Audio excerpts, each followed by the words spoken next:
Česká televize uvádí kanadský dokumentární film z cyklu Letecké katastrofy. Tento příběh je pravdivý.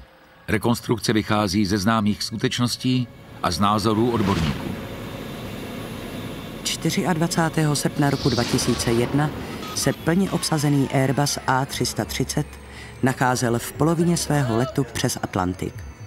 Právě v tu chvíli posádka zjistila, že palivové nádrže jsou téměř prázdné.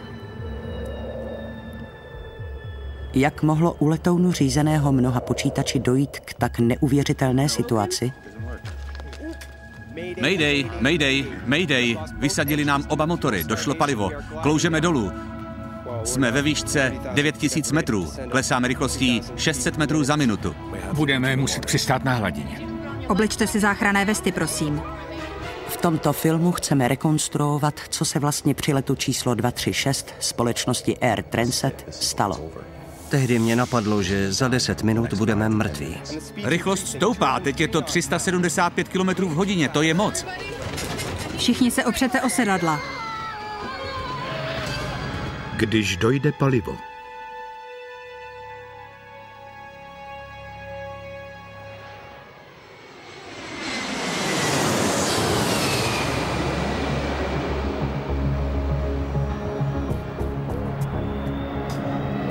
– 23. srpna roku 2001 bylo na toronském mezinárodním letišti rušno. Air Transat je čártrová letecká společnost, která se díky schopnému vedení stala druhou největší v celé Kanadě. Letní sezóna byla v plném proudu, cílem letu číslo 236 byl Lisabon. Většinu cestujících tvořili Kanaďané, kteří chtěli strávit svou dovolenou v Evropě, a Portugalci vracející se domů. Dvoumotorový Airbus A330 pilotoval zkušený kapitán Robert Piché a spolu s ním druhý pilot Dirk Diegr. Kapitán Robert Piché je nepochybně dokonalý profesionál. Na začátku své kariéry létal s nejzkušenějšími piloty, a to především na kanadském severu. Tam bývají často velmi tvrdé a drsné podmínky.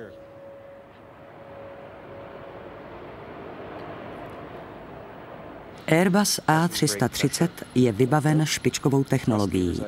Provoz letounu je nepřetržitě monitorován více než 100 palubních senzorů napojených na řadu počítačů.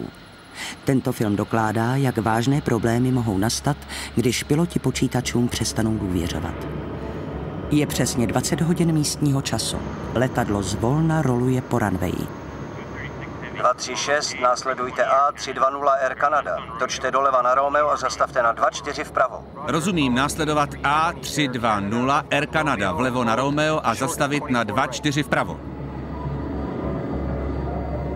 Na palubě bylo celkem 306 lidí, včetně 7 členů posádky.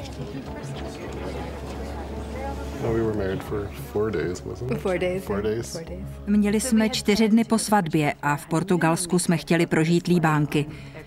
Letenky jsme si u Air Transat rezervovali na poslední chvíli, protože jsme tu cestu předem neplánovali. A byl to jediný let s volnými místy.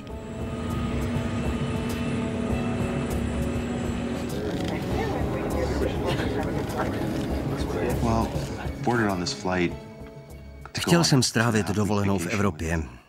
Měl jsem se tam setkat se svým kamarádem. Samozřejmě jsem se těšil na 2,5 týdne na portugalském pobřeží. Moc jsem se těšil. Transat 236, vzlet povolen. 240 na 8, vzlet povolen na 24 vpravo. Transat 236. Je 20 hodin a 20 minut. Airbus A330 s více než 47 tunami paliva v nádržích odlétá z Toronta do Lisabonu. Přitáhnout. Jdeme na to.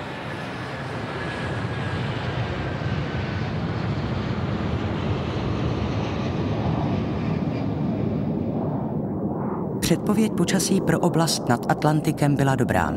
Let probíhal klidně, vše bylo jako obvykle, až na malou změnu trasy.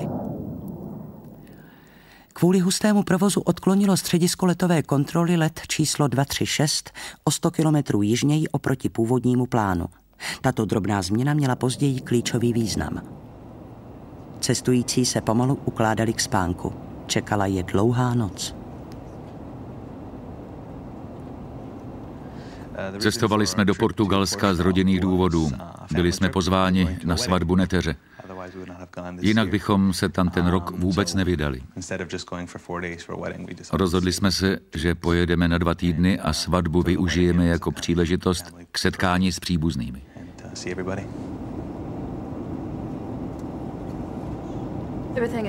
Už jsem jednou z Air Transat letěla, ale nebyla jsem příliš spokojena.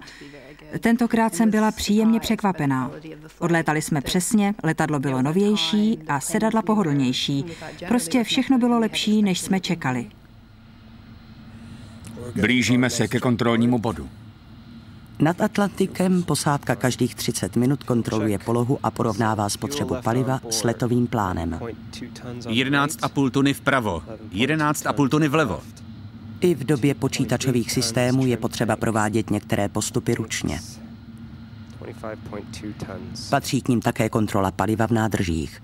Porovnáváním aktuálního a výchozího množství mohou piloti sledovat, jaká je jeho spotřeba. Kontrola dokončena, stav odpovídá délce letu. Rozumím. Během prvních 5 hodin nedošlo k žádné výjimečné události. O tom, co následovalo, odmítli hovořit jak zástupci společnosti Air Transat, tak i vyšetřovatelé. Náš film tedy zrekonstruuje události na základě známých skutečností o standardních postupech v nouzových situacích a opírá se o názory leteckých odborníků.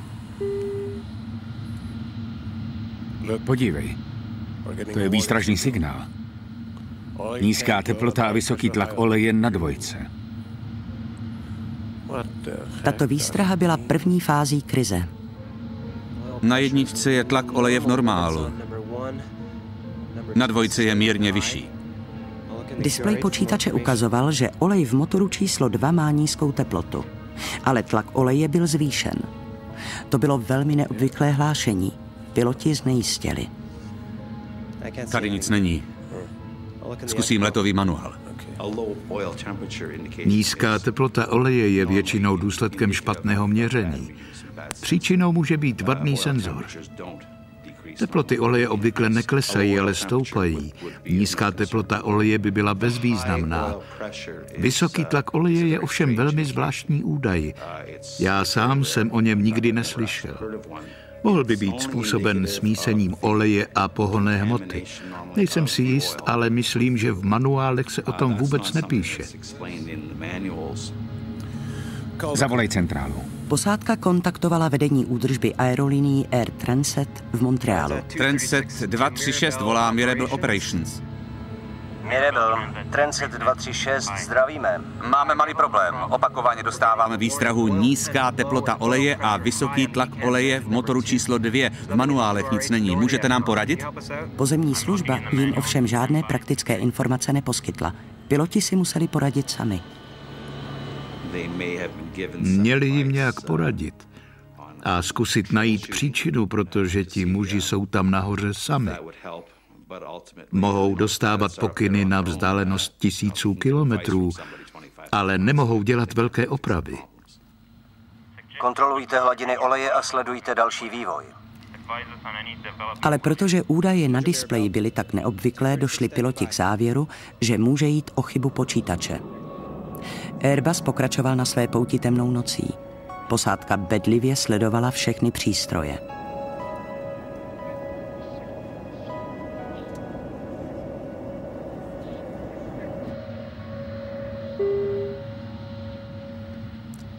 Po 20 minutách přišla nová výstraha. Rozváženost paliva? To jsem ještě neviděl.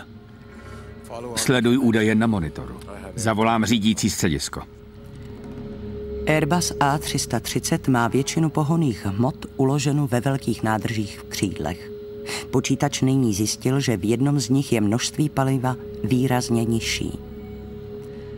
Posádka hledala radu v letovém manuálu, který doporučil přečerpat palivo speciálním propojovacím ventilem. Hladiny v obou nádržích se tak opět vyrovnají.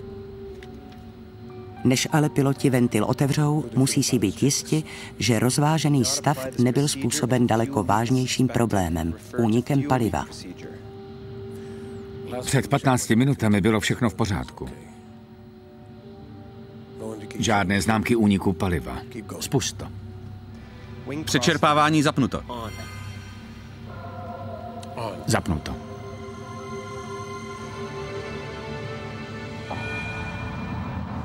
Když zahájíte přečerpávání paliva kvůli rozváženosti, mělo by se to projevit poměrně rychle po několika minutách. Jinými slovy, situace by se neměla dál zhoršovat. Měla by se postupně stabilizovat a vrátit do normálního stavu. Ale to se nestalo. A piloti vůbec netušili, co se právě děje jen několik málo metrů od jejich kokpitu.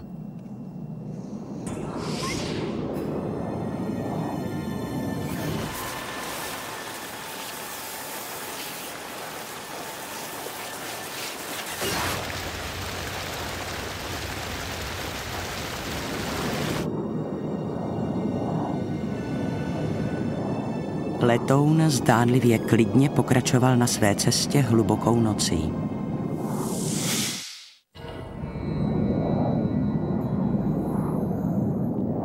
Dvanáct 000 metrů nad hladinou oceánu a téměř 300 kilometrů od nejbližší pevniny se však Airbus dostal do vážných potíží, protože z motoru číslo 2 unikalo palivo. Palubní systém letounu piloty několikrát varoval, ale ti se domnívali, že jde o poruchu počítače. Už jsi něco takového viděl? Ne. Nikdy. Nechápu to. I kdyby šlo o únik, nevysvětluje to alarmy olejového systému. A při poslední kontrole paliva bylo všechno v pořádku. Vsadím se, že je to chyba počítače. Vzhledem ke konstrukčnímu řešení rozvodových systémů letounu je zjištění úniku paliva obtížné. Všechny rozvody monitorují stovky a stovky senzorů a jejich funkci může ovlivnit řada banálních problémů. Třeba trocha námrazy způsobí, že výsledné údaje jsou nepřesné. Nestává se to sice při každém letu, ale není to zase tak výjimečné. Na to, že palivo ubývá rychleji, než jej spotřebovávají motory, žádný signál neupozorňuje. Piloti tedy nejsou o úniku přímo varováni. Množství paliva na pravém křídle se nezvyšuje. Zkontroluj to znovu. Jeho velmi málo, počkej. Když druhý pilot Dieger provedl výpočet, zjistil, že někde nastal vážný problém. Opravdu, vypadá to na únik. Zkus to ještě. Dieger zjistil hrozivý rozdíl. Podle všech údajů je v nádržích vpravo hladina nižší, než by měla být podle letového plánu. V ostatních skoro nic není. A vyvažovací nádrž? Také nic.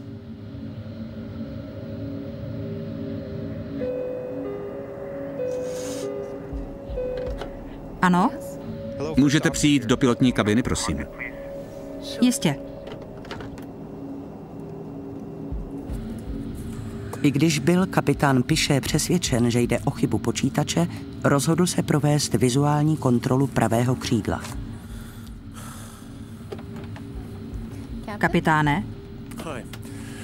Vezměte si svítilny a jděte k oknům a podívejte se, jestli něco neuniká z křídel. Něco jako mlžný opar nebo jako proud kapaliny. Ano. Derku, proveď prosím celkovou kontrolu paliva.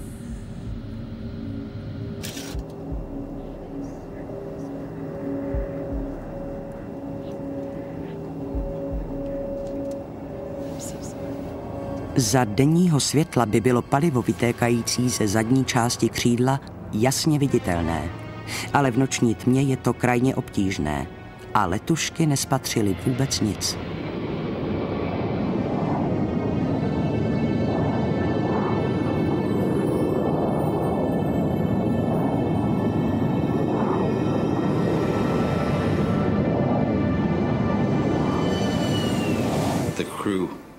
Posádka si zřejmě uvědomila, že se situace nezlepšuje a že bude muset řešit vážný problém. A mezi piloty pravděpodobně proběhla diskuse o tom, jak v dané chvíli dál postupovat.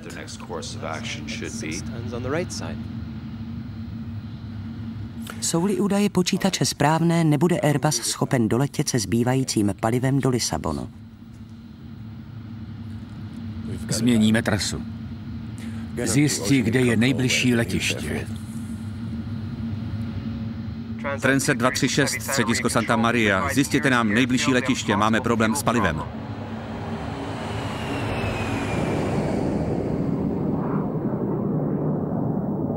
Nejblíže byla vojenská letecká základna Lajes na ostrovku Terciera v souostroví Azor. Středisko Santa Maria, Transit 236, pokračujte přímo 230, letová hladina 390. Vzdálenost k letišti 630 km. Vyhlašujete stav nouze? Vydržte na příjmu. Ještě ne, bude to počítač. Transit 236, středisko Santa Maria. Zatím nežádáme o pomoc. Let číslo 236 pokračoval jižním směrem dalších 25 minut. Většina cestujících spala. V kokpitu však panovalo napětí. Musí to být počítač. Znovu jsem provedl kontrolu. Ve vyvažovací nádrži není nic. Letoun zjevně spotřebovával palivo příliš rychle. Kapitán neměl na vybranou. Musel informovat řídící letové středisko. Musíme ohlásit nedostatek paliva. Transit 236, středisko Santa Maria. Středisko Santa Maria, Transit 236, dávejte. Transit 236, vyhlašujeme stav nouze, dochází nám palivo.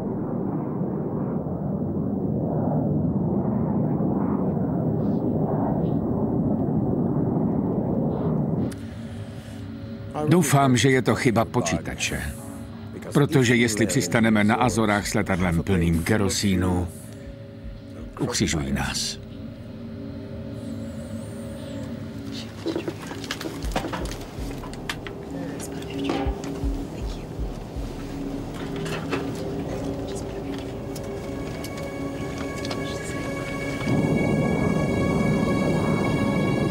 Ale necelou hodinu po prvním varování došlo palivo pravému motoru a ten přestal pracovat.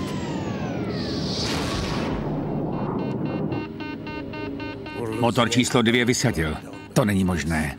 Dobrá, číslo 1 na maximální tah a dál sleduj monitor. Světla se střídavě rozsvěcela a zasínala a to mi připadalo divné. S jedním motorem nemohl Airbus letět ve výšce 12 000 metrů. Musel rychle se stoupit níže. Zkus přečerpat palivo z vyvažovací nádrže. Přečerpávám, ale obsah se blíží nule. To není možné. Že by v tomhle letadle nebyla ani kapka paliva. Dobře. Nemůžeme zůstat v takové výšce jen s jedním motorem. Sestoupíme, abychom si udrželi rychlost. 236 řídící věži v Lajes. Vysadil nám jeden motor. Rozumím, Transit 236, vidíme vás na primárním radaru. Jste 240 km od letiště Lajes. Jsme 240 km od letiště v Lajes. Je nutné udělat spoustu důležitých věcí. Především rozsvítíte všechna vnější světla, aby ostatní viděli, že máte problémy. Musíte vysílat na tísňové frekvenci, aby všichni věděli, že nejste schopni udržovat výšku. A pak můžete sestupovat přes jejich letovou hladinu. Takže všichni okolo teď dávají pozor na letadlo, které je v tísni. Dalších 10 minut pokračoval Airbus v letu se zbývajícím motorem. Piloti se stále domnívali, že jim počítač dodává nepřesné informace a že se jim podaří doletět do Lajes. Věřím, že to zvládneme. Ukazatel množství paliva rychle klesá. Už je skoro na nule.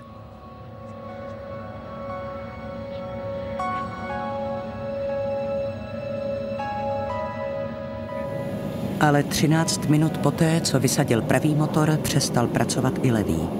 Do cíle přitom zbývalo ještě 130 kilometrů.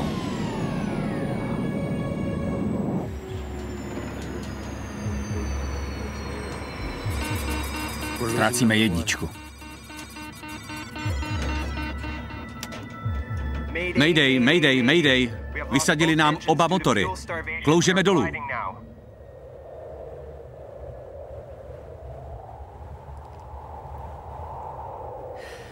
Jeden z nejdokonalejších letounů moderní éry, přepravující 306 lidí, byl teď pouhým obřím kluzákem, snášejícím se neodvratně k hladině oceánu.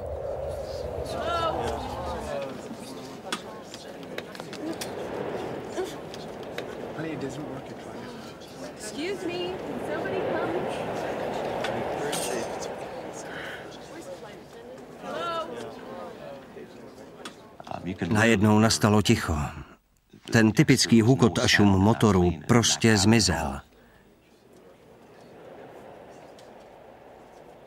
Někteří lidé se modlili a hlasitě volali Boha. Manželka byla trochu hysterická a křičela. Až na ty lidské hlasy bylo kolem naprosté ticho.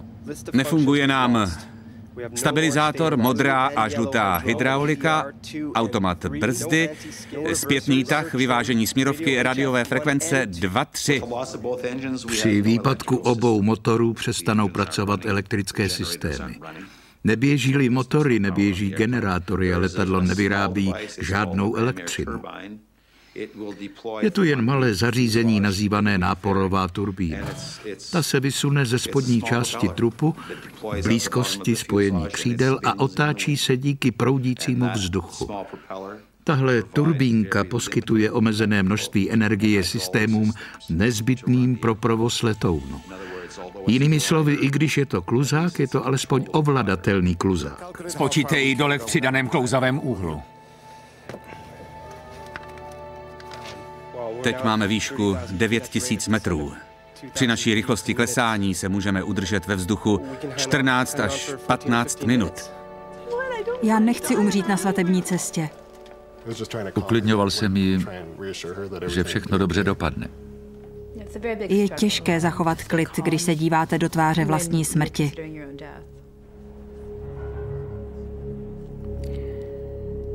Bez pohonu ztrácel letoun 300 metrů výšky na každých 5 kilometrů, které urazil směrem vpřed. Dolet na Azory byl možný, ale pokud piloti udělají chybu, čeká jen nouzové přistání na hladině. Nevím, jestli tam doletíme.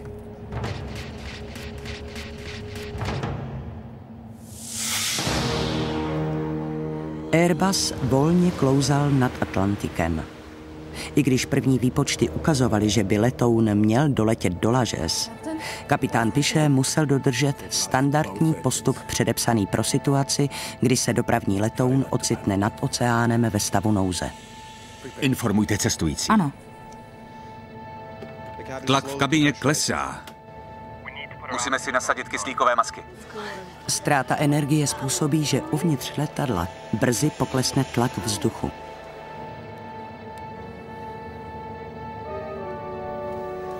Věnujte mi prosím pozornost. Připravujeme se na nouzové přistání. Navlékněte si záchranné vesty. Věnujte mi pozornost. Asi za 2 minuty jsem uviděl stevardky, jak procházejí uličkami se záchrannými vestami. A to byl jasný důvod k obavám. A mě hned napadlo, co se to asi děje.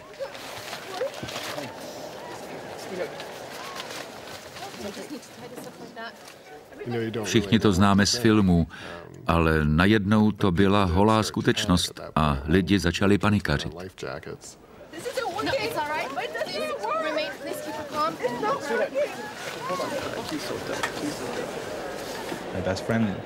Můj přítel mluvil ke svému otci. Ten zemřel před 3 roky, ale on k němu promlouval, jako by se s ním měl za chvíli setkat. A já jsem si stále opakoval, je to v pořádku. Měl jsem ruce opřené o nohy a z obou stran se ke mně rameny tiskli mý příbuzní. Stále jsem si myslel, že po dopadu na vodu přežijeme. Byl jsem přesvědčen, že přežijeme bez ohledu na to, co se stane s letadlem. Ale možná jsem byl už trochu mimo.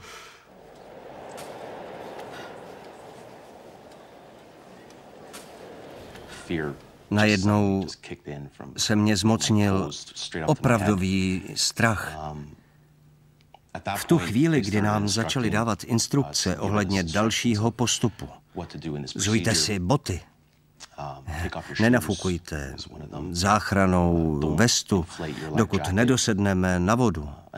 Při přistávání zaujměte tuto polohu. Nebyla to žádná kdyby, nebo možná. Byla to realita. Nouzové přistání velkého dopravního letounu na hladině je nesmírně riskantní operace. Kdyby ji Airbus A330 musel podstoupit, naděje na úspěch by byla velmi nízká. Podle mého názoru by tento letoun na vodě neobstál dobře. U typu s nízko položeným ocasem by právě tato část narazila na vodu jako první. A pravděpodobně by se úplně odtrhla, takže by vznikl otvor v trupu. V roce 1996 došlo palivo Boeingu 767 u pobřeží východní Afriky. Jeho poslední okamžiky byly zachyceny na amatérské video a ukazují, co se stane, když se velký dopravní letoun pokusí o řízené přistání na hladině.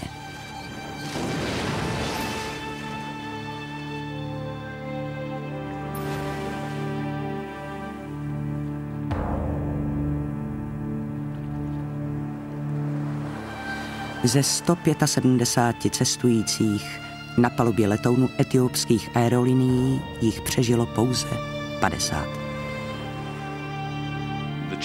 Při nouzovém přistání letounu na hladině nejsou šance na přežití velké. Kdyby měl Airbus společnosti Air Transat provést podobný manévr, dal by se očekávat stejný výsledek. Ve vzdálenosti 100 kilometrů od Azor čekal piloty náročný úkol. Aby dosáhli cíle, museli udržet letoun v klouzavém letu více než 15 minut. V takové chvíli nemáte čas na žádné emoce. Jste soustředěni pouze na daný úkol. Samozřejmě jde tady o život, ale jste pevně rozhodnuti dosáhnout cíle. Nemyslíte na jiné možnosti. Jste plně koncentrováni na to, abyste letadlo dostali do bezpečí.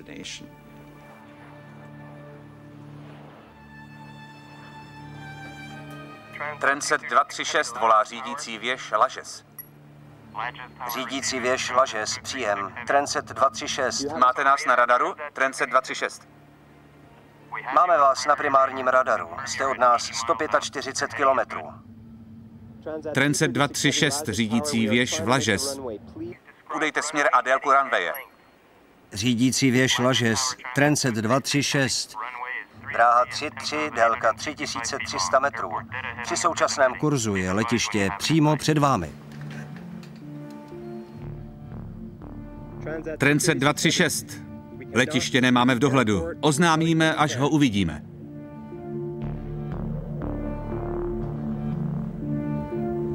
S ubíhajícími minutami se napětí na palubě stupňovalo.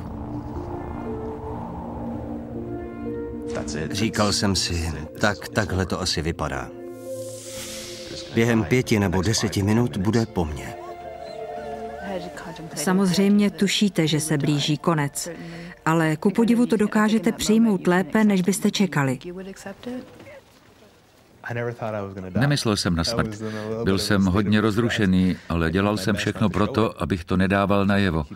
Snažil jsem se zachovat klid a rozvahu, ale byly chvíle, kdy jsem pochyboval, že to dokážeme. Vědět, že zemřu, a o tom jsem byl přesvědčen, bylo pro mě větší utrpení než samotná smrt. Jestli mám zemřít, zabijte mě teď. Vezměte pušku a zastřelte mě, nebo to letadlo nechte rychle spadnout do oceánu, ať už jsem mrtvý hned. Na zemi se záchranáři připravovali na nouzové přistání plně obsazeného dopravního letounu.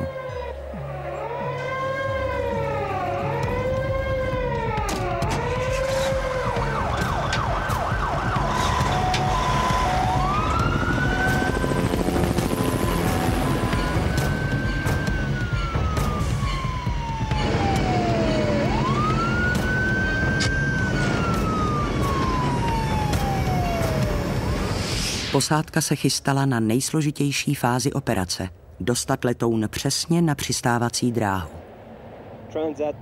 Transit 236 volá řídící věž Lažes. Jaká je naše vzdálenost od letiště? Transit 236, rozumím. Podle primárního radaru jste 15 km od nás. Vaše rychlost je 500 km v hodině. Viditelnost výtečná. Měli byste mít letiště v dohledu. Nemáme. Zatím přistávací dráhu nevidíme.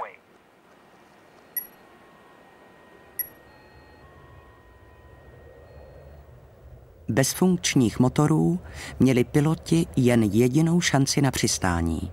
Chybu nelze napravit. Pokud by minuli nebo přeletěli přistávací dráhu, důsledky budou katastrofální.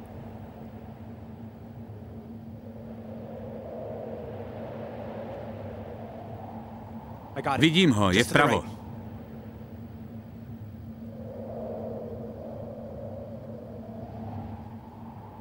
Minimální přistávací rychlost 250 km, maximální pro nouzové vysunutí podvozku 360. Nechám podvozek zatažený až do poslední chvíle. Ano. Posádka se před přistáním snažila snížit výšku a rychlost. Rozumím, Lažes, 11 km. Vysuneme sloty. To nás trochu zpomalí. Sloty vysunuty. Během přibližování k letišti rychlost letounu nebezpečně vzrostla. Hrozilo, že přistávací dráha bude pro ně příliš krátká. Vysunout podvozek. Vydrž. Rychlost klesá pod 360. Pokusím se ji stabilizovat. Jakou máme mít? Bez motorů a vztlakových klapek je ideální přibližovací rychlost 306 km. Jsme moc rychlí. Ano. Ale runway je dost dlouhá. Kapitán Piché prováděl sérii obtížných manévrů, aby letoun před přistáním zpomalil.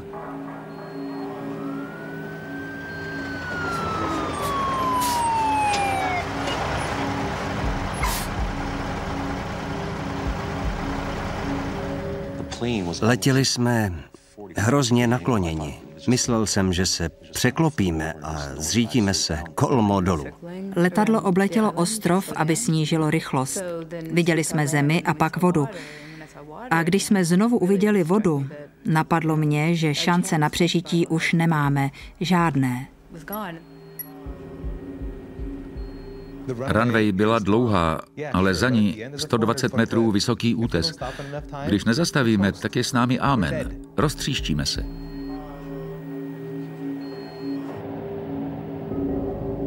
Posádka vyrovnávala obří Airbus k závěrečnému přiblížení. Podvozek vysunut a zajištěn. 3 zelené. Bez vztlakových klapek. Jen nouzové brzdy. Bez spoilerů. Bez zpětného tahu. 1200 metrů, 350 km v hodině. –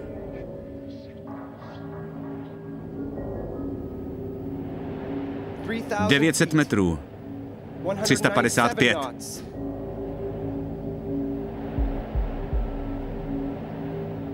600 metrů, 360 km v hodině. Pohotovost v kabině. Posádce kabiny, minuta do přistání.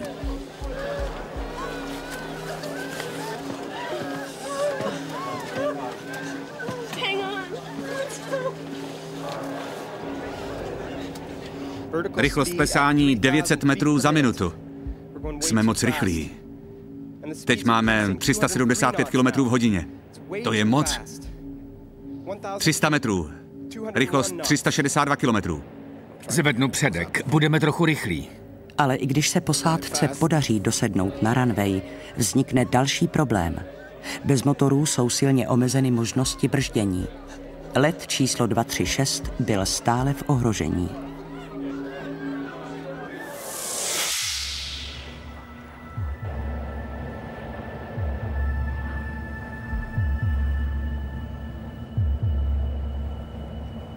Piloti musí s letadlem bez pohonu přistát a pokusit se jej zastavit.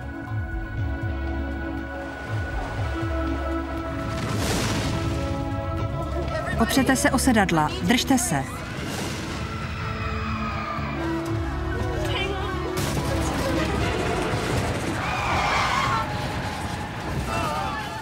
Airbus ve vysoké rychlosti tvrdě dosedl na betonovou plochu. Praskly pneumatiky! Kapitán Piché se snažil udržet příď letounu na zemi.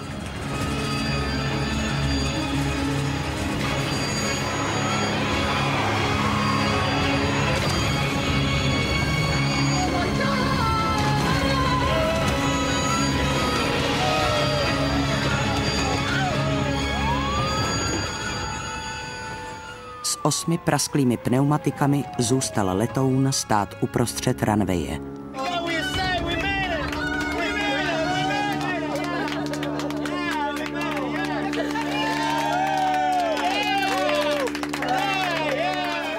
Všichni ven.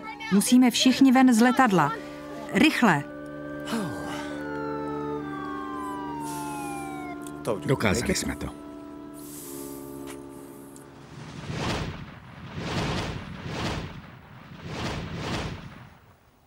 Chtěl jsem hlavně rychle ven z letadla. Skočil jsem a tvrdě dopadl na zem. Myslím, že jsem se ani nedotkl skluzavky. Pořád křičeli, běžte ven, běžte ven. Tak jsem prostě z toho letadla vyběhnul. Nevím, co bylo pak, ale když jsem stál na betonu, začal jsem plakat. Jakmile se dostanete na pevnou zem, chcete vědět, co se stalo. Piché a Dieger uletěli se svým Airbusem bez pohonu motoru vzdálenost, jakou žádný dopravní letoun v historii dosud nepřekonal. Myslíte jen na jednu věc. Musíte zachránit cestující. To je váš hlavní cíl. A protože jsme letěli bez motorů, šlo hlavně o bezpečné přistání. V tu chvíli rozhodovali zkušenosti a díky nim jsme s kolegou dokázali bezpečně přistát. Při výcviku jste sice připravováni na nejhorší, ale nikdy nevíte, jak takovouhle situaci zvládnete. Myslím, že jsme prokázali maximální možnou míru profesionality. Měla jsem hroznou radost, protože všichni cestující byli v pořádku. Na začátku nevíte, co se vlastně bude dít. Nejdřív tomu nevěříte. Říkáte si, že přeci není možné, aby dopravní letoun se 300 lidmi na palubě zůstal bez pohonu. Ale i když se na veřejnosti mluvilo o úspěchu, zůstaly nezodpovězeny znepokojivé otázky. Proč došlo nejmodernějšímu dopravnímu letounu palivo? Co se během letu přesně stalo? Nehodou se okamžitě začaly zabývat portugalské, kanadské a francouzské vyšetřovací orgány. První kontroly rychle prokázaly, že všechny nádrže Airbusu byly opravdu prázdné. Ale ztráta 17 tun paliva v tak krátkém čase znamenala, že došlo k úniku. Otázka zněla, kde? Technici zkoumající palivový systém pátrali po závadě v nádržích nebo v palivovém potrubí. Zanedlouho našli, co hledali. Těsně pod pravým motorem.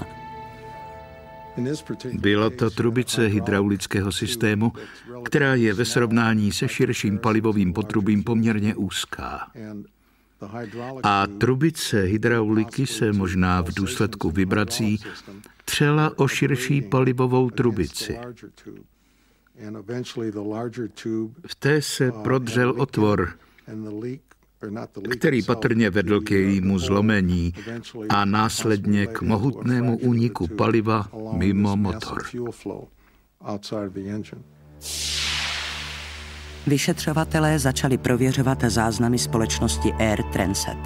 Zjistili, že 17. srpna, 5 dní před osudným letem, byl při pravidelné údržbě vymontován pravý motor a technici instalovali náhradní jednotku dodanou firmou Rolls-Royce. Při analýze záznamů o opravě motoru přišli vyšetřovatelé k šokujícímu zjištění. Chyba nebyla v konstrukci, ale vznikla při údržbě. Firma Rolls-Royce dodala motor bez hydraulické pumpy. Z toho důvodu použili mechanici Transatu díly z toho původního. Ty ale neodpovídaly přesné specifikaci a potrubí se o sebe třela 5 dní. Až se nakonec palivová trubice v půli cesty přes Atlantik zlomila. Motor byl dodán bez těch 2 trubic a bez držáku, který mezi nimi udržuje bezpečnou vzdálenost. Takže když vzali držák ze starého motoru a dali ho na nový, dostali se trubice k sobě a mohli se navzájem odírat. Nechci ale dávat vinu mechanikům, protože nedostali přesné instrukce, aby prověřili 3 mm vůli. V průběhu vyšetřování byly zjištěny další vážné nedostatky. Hlavní mechanik vypověděl, že se obával použít jinou hydraulickou jednotku. 5 dní před nehodou sdělil své obavy nadřízenému.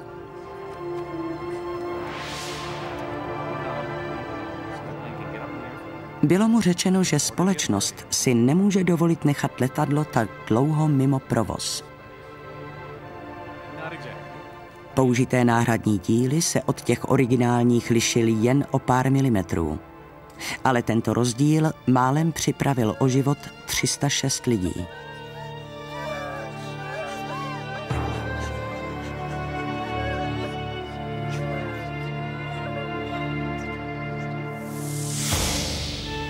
Krátce po nehodě přiznala společnost Air Transit odpovědnost za špatnou údržbu. Musíme konstatovat, že došlo k drobnému pochybení při výměně pumpy. Byla instalována nová a přitom došlo k záměně součástek. A tak došlo k chybě. Společnost Air Transit byla potrestána pokutou ve výši $250 000. Za chybu, které bylo možné předejít, tak byla udělena nejvyšší pokuta v historii kanadského letectví. Vůbec nechápu, jak je možné, aby kvalifikovaný pracovník namontoval nesprávný náhradní díl do motoru a riskoval tak životy 300 lidí. Tato nehoda velmi silně upozornila na to, jak důležité jsou bezpečnostní předpisy a že jejich nedodržování může vést ke ztrátám na životech. A jde o konkrétní životy, ne o nějakých 300 anonymních jmen. Jsou to skuteční lidé, tak jako třeba my.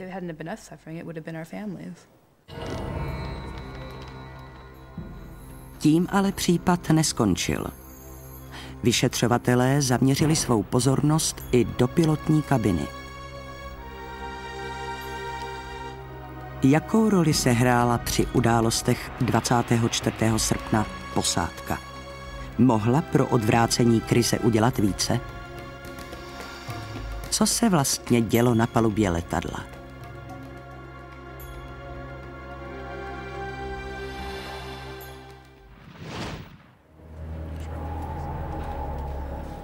Vyšetřování událostí letu číslo 236 odhalilo únik paliva v důsledku hrubé chyby údržby.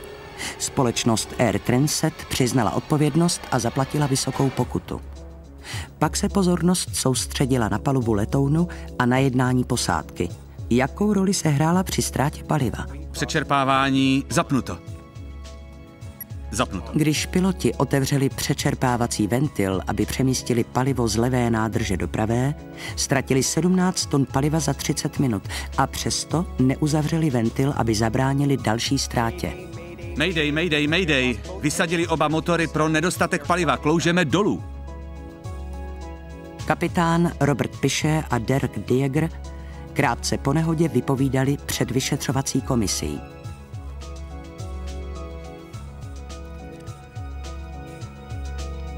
Dodnes však nebyly jejich výpovědi zveřejněny. Následující popis událostí oné noci je založen na známých faktech a na názorech odborníků. Nízká teplota a vysoký tlak oleje na dvojce. Upozornění na vysoký tlak a nízkou teplotu oleje v motoru číslo 2 nemohlo piloty vést k závěru, že z nádrží uniká palivo. Z údajů, které piloti dostávali o olejovém systému, pravděpodobně nic nezjistili. Mohli přemýšlet o tom, co způsobuje chybné či matoucí informace. Ale já jsem se nikdy nesetkal s tím, a oni asi také ne, že by taková situace svědčila o poruše palivového systému. Určitě je chyba v počítači. Ale údaje o teplotě a tlaku oleje byly správné a signalizovaly počátek mnohem vážnějšího problému.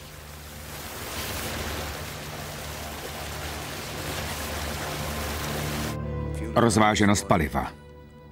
To jsem ještě nezažil. Když o 20 minut později přišla výstraha oznamující, že v pravém křídle je méně paliva než v levém, zdálo se, že to s potížemi olejového systému nesouvisí.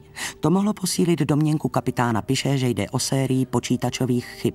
Neprovádějte tento úkon, je-li podezření na únik paliva. I přes své pochyby byl Piché povinen dodržet předepsaný postup pro obnovu vyvážení. Otevřel přečerpávací ventil. Přečerpávání zapnuto.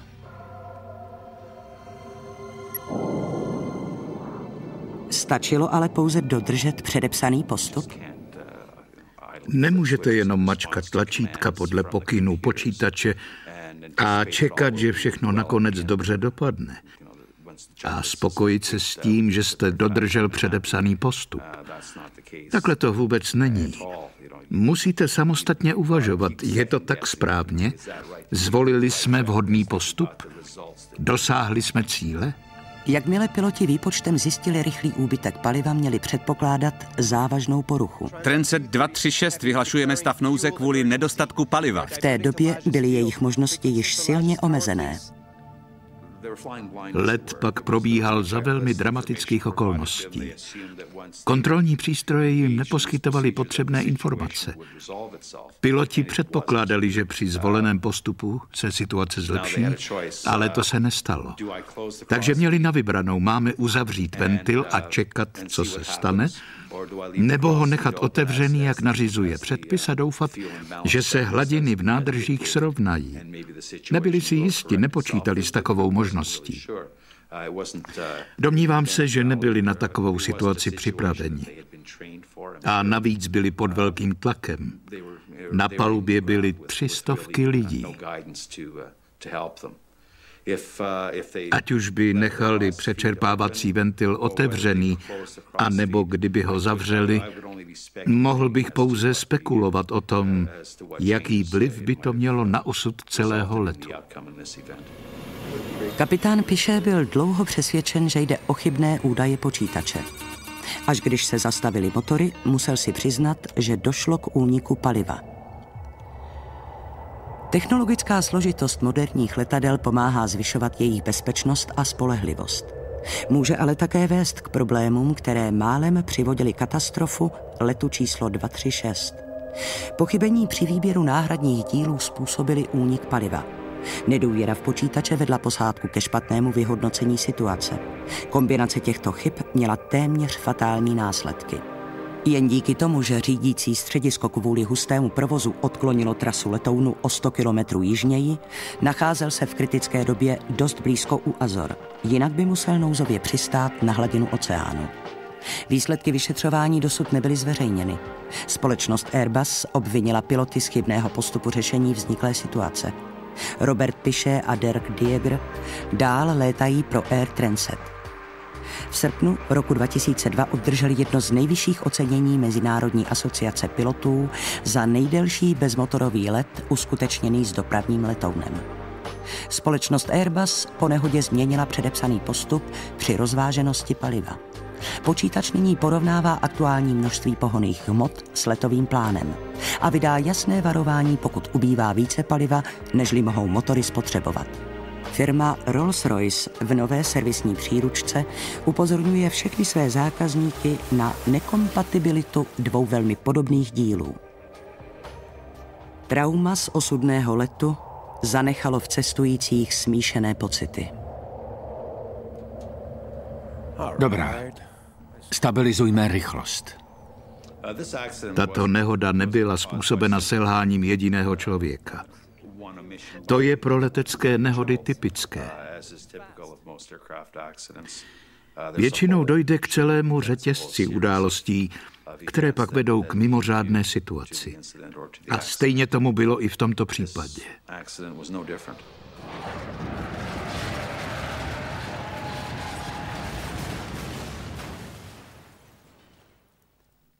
Ať byly okolnosti jakékoliv. Piloti byli pod obrovským tlakem. Dostali letadlo bezpečně na zem a odneslo to jen 8 pneumatik z 12. A zachránili více než 300 lidí.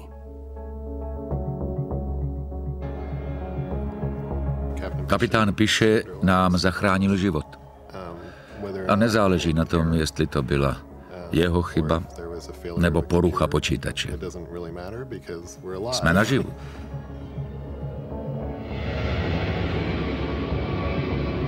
Jestli si myslím, že je hrdina? Ne. A jestli je ďábelský pilot? Ano. Díky bohu byly na blízku Azorské ostrovy. Ale kdyby ta trubice praskla o pár minut dříve, skončili bychom v oceánu a já bych tady teď neseděl.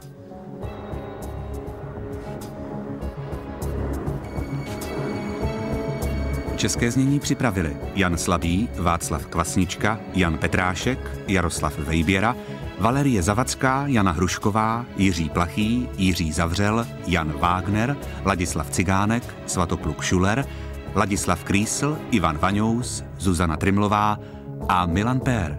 Česká televize 2007.